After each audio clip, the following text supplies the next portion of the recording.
Salut tout le monde, aujourd'hui nous allons parler de... Putain!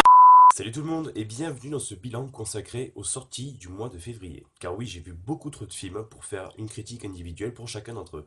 Du coup, je me suis dit, faisons un bilan à la fin du mois. Alors en premier temps, j'ai vu Silence de Martin Scorsese.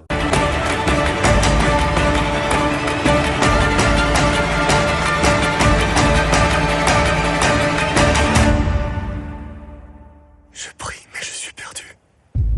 Est-ce que je prie face au silence? Alors grosso merdo, l'histoire de Silence, c'est deux prêtres qui sont envoyés dans le Japon du Moyen-Âge, enfin je pense, pour retrouver un autre prêtre, incarné par Liam Neeson. Et ouais, en gros, grosso merdo, le speech, c'est ça. Alors qu'est-ce que j'ai pensé de ce film? Ben c'était cool, c'était très très cool, j'ai passé 3 longues heures, plutôt sympathiques. La photographie du film est magnifique, je tiens à préciser, parce que pour moi c'est l'élément fort du film, c'est la photographie qui est une beauté, mais c'est juste impressionnant. Et je me suis laissé emporter par le film, c'est-à-dire la première demi-heure m'a un peu emmerdé, et puis je me suis laissé emporter par le film, et les 3 heures sont passées très très bien. Je regrette juste une demi-heure finale qui est un peu trop longue à mon avis, et qui traîne un peu, et c'est clairement dommage. Mais sinon, ça ne m'a pas dérangé plus que ça. Non, c'est impossible. Le père Ferreira a risqué sa vie pour répandre notre foi dans tout le Japon. Il me semble que notre mission est plus urgente que jamais. Alors, je suis très agréablement surpris par le jeu d'acteur de Andrew Garfield et de Adam Driver, parce que je déteste Andrew Garfield depuis toujours, je crois. Et dans ce film, je l'ai trouvé mais vraiment génial. Très très bon, enfin, il joue vraiment très très bien. Et Adam Driver, c'est on va dire, c'est le Kylo Ren de Star Wars 7, du coup c'est un peu l'acteur le plus détesté d'Hollywood ces derniers temps. Et pourtant, moi, j'aime beaucoup cet acteur, et dans ce rôle-là, il était vraiment très prenant et très agréable à suivre. Sinon, non, rien à redire au niveau du jeu d'acteur, qui est vraiment très bon de la part de toute cette petite bande. Tout comme le film No Country for Old Men des frères Coen, il n'y a pas de musique dans Silence. Ça apporte un ton plus sérieux et plus mature et plus réaliste au film. Et je trouve que c'est une très très bonne idée et ça va bien au film. Voilà, en gros, Silence, ce n'est pas le meilleur des Scorsese, il traîne un peu en longueur, mais ça reste un très bon film et je le conseille vivement. Ensuite, j'ai vu Lego Batman, le film de Chris McKay. Ah, j'ai une idée. On arrache. Eh ben voilà. À partir de maintenant, je ne te regarde que dans les yeux. Allons vaincre le Joker. Putain, c'était super cool. Ah, j'ai adoré, c'était drôle. Non, franchement, c'était cool. J'ai quand même préféré la grande aventure Lego. Tout simplement parce que quand la grande aventure Lego est sortie, ça a été une grosse claque pour tout le monde. Parce que on ne s'attendait pas du tout à ça.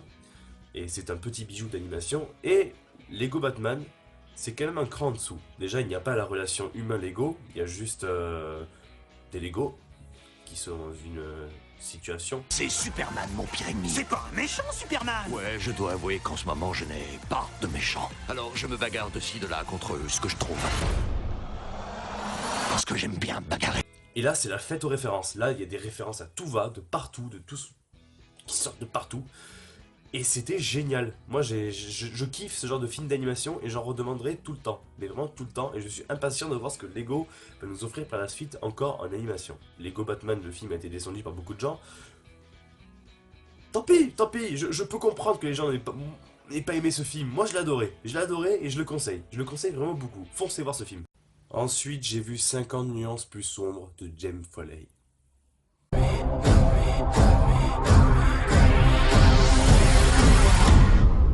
Si quelque chose devait arriver, je ne me le pardonnerai jamais. Oh là, c'était pourri.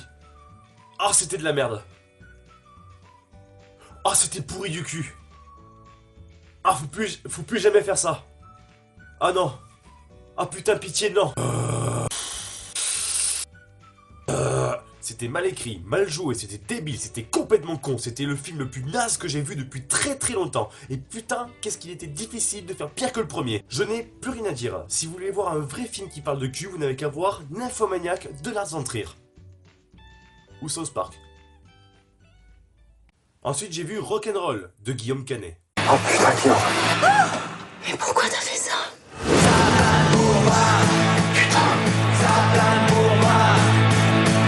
Je peux pas te regarder. Eh ben Et voilà! C'est pas compliqué de savoir faire des bonnes comédies en France. Hein? Quand on veut, on peut! Guillaume Canet a réalisé un biopic fictif sur sa propre vie, tout ça mélangé avec son humour et l'humour de sa petite bande habituelle. Et ça fait du bien. Ce genre de film fait du bien. C'est que ce soir, je vais te baiser comme une bonne grosse salope, toi. Non, mais c'est une phrase de dialogue pour une scène que j'ai demain. On a droit à une comédie sincère. Sincère, foutrement bien jouée, foutrement bien amenée, avec beaucoup d'autodérision, très bien interprétée, très bien réalisée. Et bordel, j'en demandais pas plus. Si je devrais mettre un petit bémol, ce serait la fin qui part un peu trop dans le burlesque. Sinon, rock'n'roll, c'était super cool. Et pour conclure cette après-séance, le film que j'attendais le plus cette année, Trainspotting 2 de Danny Boyle. Choisis la vie.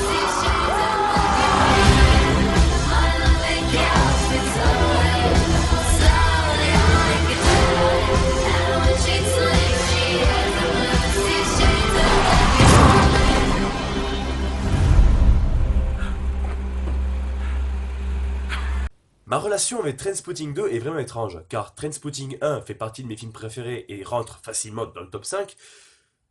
Donc j'étais vraiment impatient de voir ce Trainspotting 2. Et puis en vue de la bande-annonce qui était tout simplement géniale, je n'ai pas pu attendre le 1er mars pour voir le film, donc j'ai chopé la première avant-première qu'il y avait dans le coin, et j'ai donc pu voir Trainspotting 2. À la fin de cette première séance, j'étais vachement déçu. Je n'ai pas aimé le film, du tout. Probablement trop d'attentes. Une semaine plus tard, je décide de revoir le film. Et là, j'ai aimé Trainspotting 2. Je ne sais pas pourquoi, ce décalage.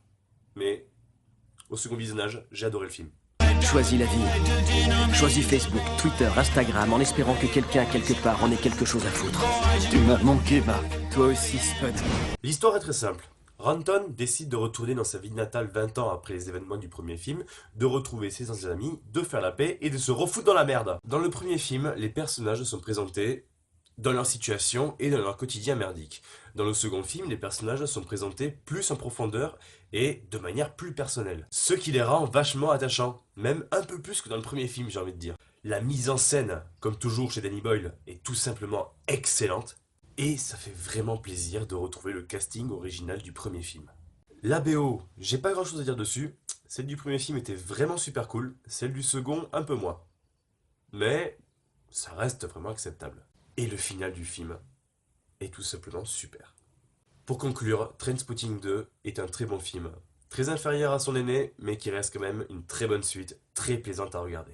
Voilà, c'était le bilan sur mes après-séances du mois de février. J'espère que ça vous aura plu. N'hésitez pas à aimer, à vous abonner et à partager. Et en attendant, je vous dis à très bientôt pour la critique de Kong Skull Island et de Logan. Allez, bye.